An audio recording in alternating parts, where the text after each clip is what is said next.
Epic Universe has to be one of the most exciting theme park projects we've seen for a very, very long time. As of this recording, it is 2024 and the park is supposed to open in 2025. So we already have the entire list of attractions that should open with the park. And since I'm obsessed with ranking things, we're going to rank these attractions before they even open. You could say this is a most anticipated list, or you could say it's a projected ranking of how I would rank the attractions. I would say it's a bit of both. Like, obviously, I'm gonna be more excited for the attractions that I think I'm gonna like more. Epic Universe is supposed to open with 11 rides, so we're gonna rank all 11. Starting things off with Constellation Carousel. So this ride is definitely the most tame attraction in the entire park. It seems to have a couple different dynamics to like a normal carousel, but a spinning flat ride aimed at children is definitely going to finish last in this type of video. Like, I hope it's reliable. I hope it doesn't create problems for itself or for the park.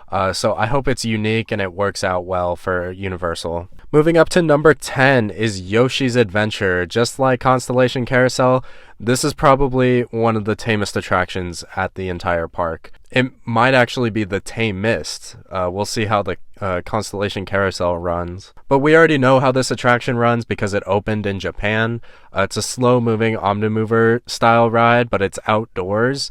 So it'll give you a tour of Super Nintendo World. Because I'm in Southern California, I've had a couple opportunities to visit Super Nintendo World in Hollywood, which is obviously the scaled-down version compared to the one in Japan and the one that's going to open up here in Epic Universe. So this attraction is not in Hollywood. But honestly, it doesn't look like Hollywood is missing out on much because this ride looks pretty short. It looks cute. It looks fun. It looks like something to do that'll add capacity to the park, but it's just not the most interesting thing in the world, you know? Like, I like that it has the interactive element with the buttons, but, you know, I'm also very familiar with Submarine Quest at SeaWorld San Diego, and that that really pushed interactivity as its like main selling point. So it's not as engaging as it sounds on paper. Like, you literally push buttons on your phone every day to watch YouTube videos or, like, you know, just do anything on the internet. So I don't think theme park executives understand the fact that pushing buttons just isn't that interesting. Cough, cough, Smuggler's Run, cough, cough. But let's move on to my 9th most anticipated attraction at Epic Universe, which is Fire Drill. So this is a mock rides like splash battle attraction. It looks fine. It looks interesting. I've been on an attraction like this at Legoland in California. It's like fun. It's a soaker, so you can like splash a whole bunch of people or a whole bunch of people can splash you, depending upon how you're doing. So it's pretty one note. There's not much to it, but I would take the interactive splash battle over the button pushing with Yoshi's Adventure. But just like Yoshi's Adventure, this is a slow moving attraction. Having the family attractions differentiated, vastly different environments will definitely bring variety to the park. So I'm glad that Epic Universe has the variety of family attractions down here at the bottom of the list, and there's nothing wrong with any of them. They're just obviously the least exciting. There's actually a big jump up to number 8 on the list, which is Dragon Racers Rally, which is probably the most misleading name out of any of these names. My most popular video on this channel is ranting about names, so I feel inclined to mention that. So this is a traditional Gerstlauer flat ride that I've seen at multiple different parks. I haven't actually been on one myself, but they look like a lot of fun. You can control your ride experience. You can try to go upside down as many times as you can, or you can just kind of sit back and relax and let it be a ride like Dumbo. So it looks like a good amount of fun, and it definitely has the potential to be one of the most thrilling attractions in the park. Like, if you try really hard, like I've seen a whole bunch of articles about people who can flip those things like dozens of times, or like I'll even see a video of someone who will start flipping the attraction before the ride even starts motion, which is just really impressive. Maybe one day this will be an Olympic sport and we can see what the world record could be for number of flips on one of these sky rollers, I think they're called. So that could be really fun. And of course, it could still be a family attraction for those who don't want to go upside down. So it's perfect. It's a great fit. I'm glad that there's 2 different attractions for like double the amount of capacity, just like Dumbo and Magic Kingdom. So I feel like it'll be an awesome fit here. But again, it is a ride that you can find at a few other parks, so it can't rank up that high. Moving on to number 7, we're going back to Super Nintendo World for Mario Kart Bowser's Challenge. I've actually been on this attraction at Universal Hollywood. I've been on it twice, and my first ride I walked away pretty impressed with the experience. The second time I walked away a little disappointed. This ride is just super inefficient with its small rider capacity and its complex boarding system. The one in Hollywood gets a massive wait, and I'm sure the one at Epic is also going to get a huge wait time, so as someone who comes from an area that already has this attraction, this will probably be a ride that I skip if I ever get to go to Epic Universe. Like, the sets are really interesting, and then of course you have the gaming element, but I just find it really funny that this park is going to have a massive dueling roller coaster and a ride themed to Mario Kart, but the ride themed to Mario Kart is not the massive dueling roller coaster, you know? Like, I understand that Nintendo is a video game company, so the rides based on Nintendo, just logically it makes sense to have a gaming aspect, but you know, to me, it's just less interesting than like a dynamic attraction like Radiator Springs Racers or, of course, any dueling roller coaster ever. So it's like a novelty. Like, I really liked it the first time, but the second time I was tired of the wait and it didn't feel as interesting. So it might just be one of those one and done attractions for me. Like, it's super cool, it's super interesting, but doing it multiple times kind of makes it lose its magic. And some attractions are like that, and some aren't. So, you know, I just prefer my rides to be re-rideable. So that's why this ride doesn't rank that high. Like, I wouldn't be surprised if you haven't been on the version at Hollywood, this might be your most anticipated ride for Epic Universe. And I don't blame you. This is just how my preferences lie, so that's why it's down here. At number 6, we're going to hop over to Dark Universe to talk about the first roller coaster, which is Curse of the Werewolf. This is pretty interesting. Obviously, it's a roller coaster, and I'm a pretty roller coaster oriented person. Like, I love themed experiences, but I also love roller coasters, so it's kind of hard to rank roller coasters at Disney or Universal parks because they're just kind of in like a completely different space than like every other roller coaster in the country. So it's kind of hard to compare them to traditional roller coasters. From what I understand, the land that this attraction is going to occupy was originally planned to be like a stage show for Dark Universe. But that was cut and it was replaced with a spinning roller coaster. And the rumor that I heard was that it was going to be an extreme spinner coaster, like Time Traveler or like Ride to Happiness. And obviously, I love Time Traveler, and Ride to Happiness is one of my most anticipated roller coasters ever. So to see another extreme spinner in the United States got me really excited for that potential. And you throw on top of that like the theming that it would have at a Universal park, and it could have been one of the greatest roller coasters of all time. The reality of the situation was that it was just a traditional spinning coaster. Like, this ride looks smaller than Slinky Dog Dash at Hollywood Studios, which kind of doesn't make any sense to me because this is your big, like, this is your Monsters Land. This should have a roller coaster that's like intense, you know? It shouldn't have the smallest roller coaster in the park. It just doesn't make any sense because it seems like the theming is going to be too intense for smaller children, but the ride experience isn't going to be satisfying enough for like thrill seekers. So I don't know. It'll be interesting. Like, apparently it's going to have a swing launch through a shed, which will have a theming element, which could be interesting, but I don't know, man. The fact that this ride wastes so much potential, I just can't get past that. But because it's like a tangible roller coaster, it's a physical attraction that's less reliant on screens and like gameplay. That's why I rank it ahead of Mario. I don't mean to undersell Mack Rides. Like, I absolutely love this company. I ride Sierra Sidewinder all the time. And that's a fantastic family coaster. So if this is anything like Sierra Sidewinder, but with like Universal theming, it'll still be an awesome attraction. But I'm just getting greedy, you know. I really wish it was an extreme spinner, like an extreme roller coaster for like an extreme land. I just gotta let that go because that's not what we're gonna get. Going into the top 5, we have Hiccup's Wing Gliders. I feel like some executives switched up the names for 2 of the attractions in the How to Train Your Dragon land. I feel like the roller coaster should have been called Dragon Racers Rally, and I feel like the flat ride should have been called Hiccup's Wing Gliders because you like mess with the wings on that attraction and you try to get it to flip, and like Racer you associate with like a faster attraction like a roller coaster.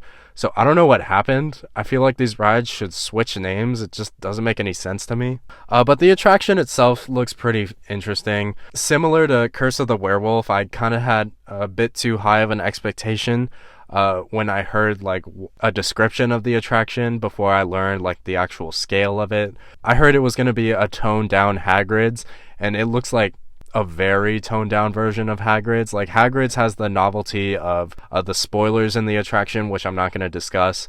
It also has the novelty of the seating with the motorbike and the sidecar. The roller coaster trains on this ride look very traditional. They look like basically normal. It'll be interesting to see the theming elements on this, but it doesn't look like it'll have any surprises in store like Hagrid's did. So that's kind of a shame. But it's still definitely an interesting attraction, especially since it's going to go all the way around the entire land. That'll be very cool to watch. So it'll be a visual spectacle, and I hope the theming really boosts up this ride experience, because it looks solid, just not quite like the elite category that I know Universal can achieve. Number 4 is actually going to be the third straight roller coaster. It's going to be Minecart Madness back in Super Nintendo World. So this is basically going to helm like a mini land inside Super Nintendo World called Donkey Kong Country.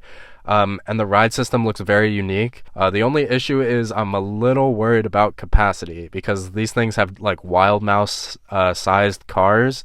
So it doesn't look like it'll be very efficient at all. I'm also a little worried about this boom coaster concept, because any roller coaster enthusiast knows that the closer you are to the track, the smoother your ride experience will be. So if you're sitting on top of the track, that's as smooth as you're going to get. Any further away from the track, it'll be shakier.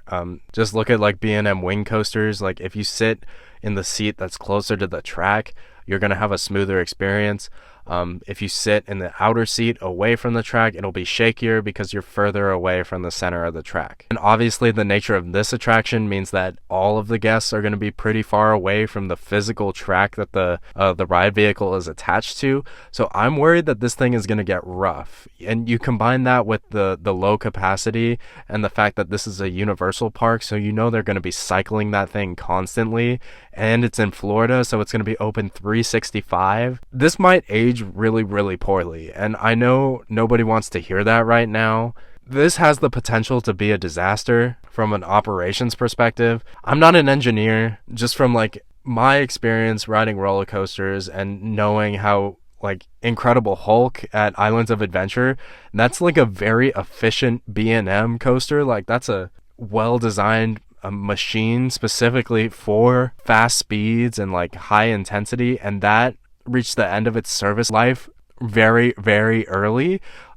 It leaves me a little concerned for this ride. Like I'm expecting high wait times because of the low capacity, and it might even have a short lifespan. And if it doesn't have a short lifespan, it could be a maintenance headache for Universal. So we'll see how things play out. Obviously, none of this is going to come true in opening year, even the opening few years. Like, I'm talking decades down the line. Is this ride still going to be there at Epic Universe when the park celebrates its 25th anniversary, if we ever get to that point?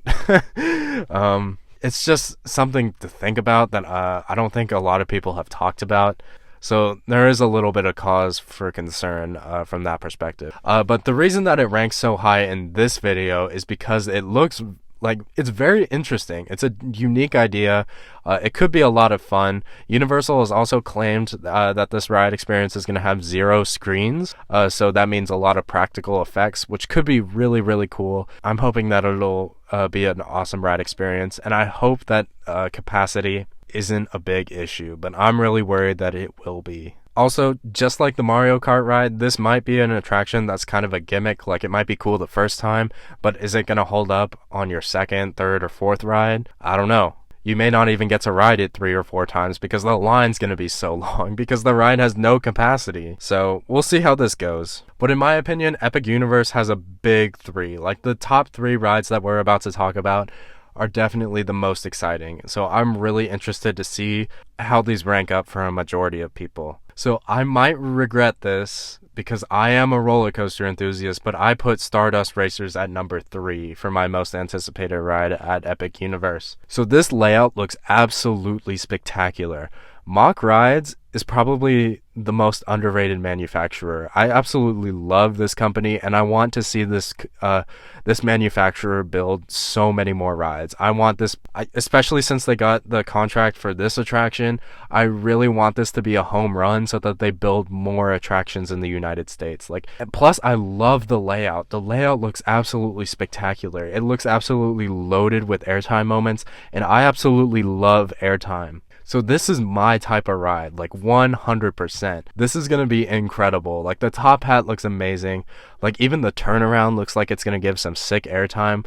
Like, the dive down kind of looks like the dive down on Monster at Adventureland, and that's a really awesome moment on that ride. There's a whole bunch of airtime moments, like even, it's basically like that one Camelback on Copperhead Strike, but multiply it by like 10.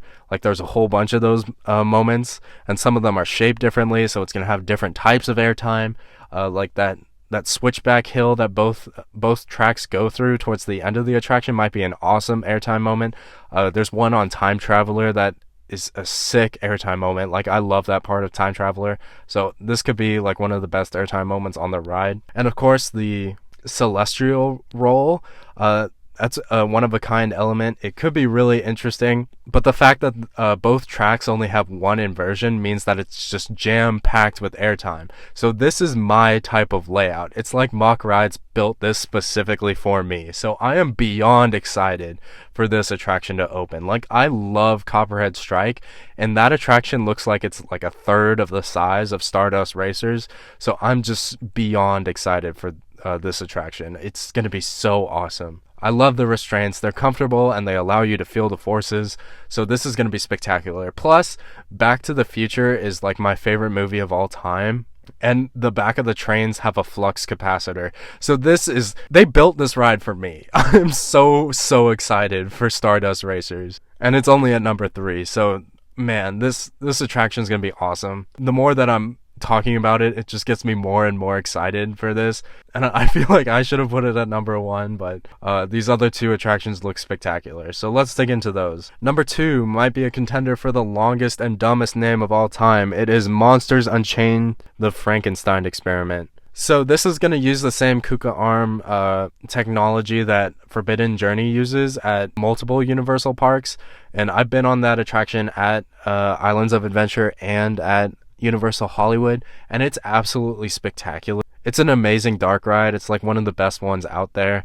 The only problem is that it over relies on screens. Like the screen carousel technology is really interesting, but obviously the practical effects are just way more engaging, and it's kind of scary how close you get to some of those objects. Like the Whomping Willow, like it gets right in your face. Like even the Dementors at towards the end of the attraction, they get close to you, and the first time I rode the attraction, I didn't know that was there, so that freaked me out, and that's just absolutely spectacular. And just like the Donkey Kong coaster, Universal has said that this is going to have limited screen usage. The screen carousels are gone, so it's going to be practical effects, and it's obviously going to have a darker tone than Forbidden Journey because it's in the Monsters Land. So this could be absolutely spectacular. This has potential to be the greatest dark ride of all time. I'm just beyond excited to see this ride opened and to see what people say about it. Some of the rumored effects sound absolutely amazing. I'm not going to talk about them because I don't want to spoil you. If you're trying to avoid spoilers, I'm so excited to take a lap on this thing. It feels like this ride is going to take the potential that the Curse of the Werewolf had, and it's actually going to fulfill it. So this will definitely be a lot of people's favorite ride at Epic Universe. It might be a lot of people's favorite ride of all time. So it's really exciting to see this ride open. But at number 1, I had to put the Harry Potter attraction, which is, of course, Battle at the Ministry of Magic. Just like Monsters Unchained, the rumored effects for this attraction sound absolutely spectacular. I'm really excited for it. From the concept art that Universal released, it looks like an elevator ride system, but like it's not an elevator, so we'll see if this actually has like a drop of any kind. From what I understand, it's not gonna have one, but we'll see, you know. Maybe if this ride is popular enough, it'll inspire Universal to build like an actual drop ride for Harry Potter or a drop ride for any of their properties to compete with Tower of Terror. Full disclosure, I'm very much a Star Wars and Marvel person. I don't really care for Harry Potter myself, but all of the Harry Potter attractions at Universal theme parks are absolutely spectacular. They're some of my favorite rides I've ever been on. So to see a new one at like the world's most advanced theme park is going to be absolutely amazing.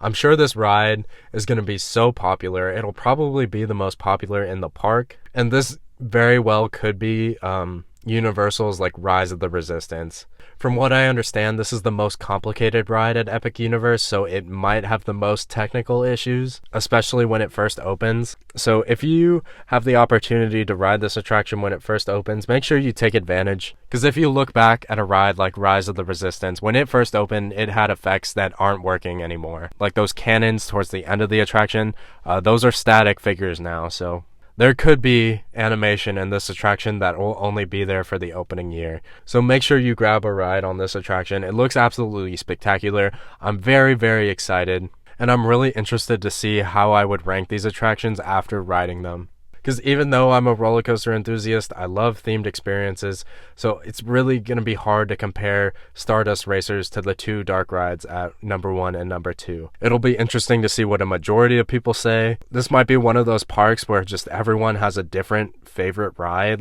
which could just be so interesting. So I'm very, very, very excited for Epic Universe, and I'm sure you are too, especially if you watched all the way through to this point in the video. So thank you so much for doing so. Please like, comment, and subscribe. I'm a pretty small theme park channel, so I appreciate every single ounce of support. Thank you so much, and I'll catch you later.